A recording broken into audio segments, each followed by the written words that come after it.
Pick up a project car to work on. The paint's good, there's no rust, the wheels are OEM, but there's always that one thing that always takes away from it. The headlights. Faded, scratched, and hazy headlights are unsightly to look at because not only does it take away from the aesthetics of your car, but it also highlights how old the car is. So what do you do if you find yourself in this position? With the right tools and approach, you can have your headlights going from ashy to classy. Stick around and we'll show you our approach for restoring your headlights and how to keep them that way. This is Kodawari Collective. I'm Lanzo. Let's go.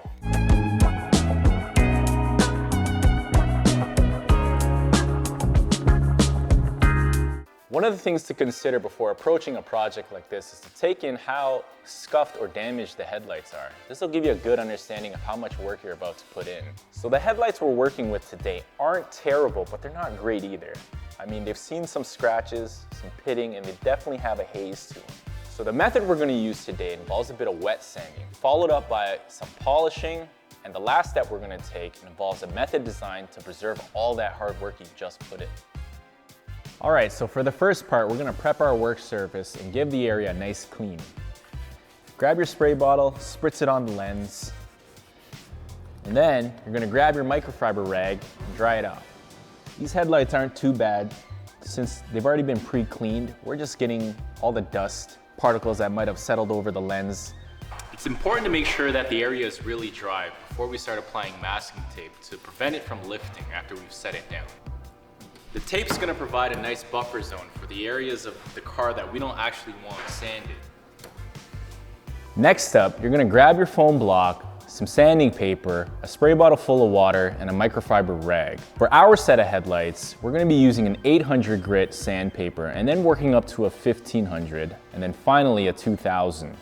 So for this part, after it's all masked up, we're gonna grab our spray bottle again and give it a nice even layer of some H2O. And you're gonna spray your sanding block down.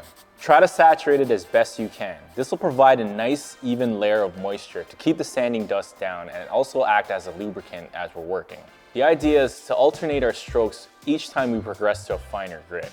So with the 800, if we're going from side to side, the 1500 is gonna be up and down.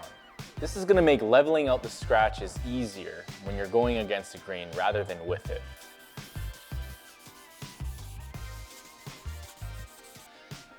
Once you're done sanding, go ahead and give the headlight a thorough rinse.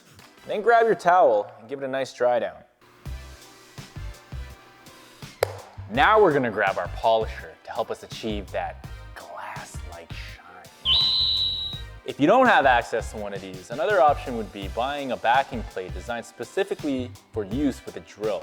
And if that's not an option, Canadian Tire usually has these ready-made hand polishing kits. We're gonna start off with our Menzerna's 400 grit heavy cut and then work our way up to the finer compound. Similarly to the sanding process, we're gonna work from side to side with overlapping passes and then up and down.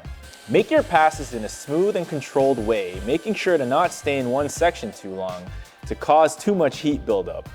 Once you've completed about 4 alternating passes, you're gonna grab your microfiber cloth and wipe away the compound. You may notice some of the hazing has been minimized from the polishing. As with the sanding, we're going to increase the fineness of the compound as we move forward to achieving that glass-like finish.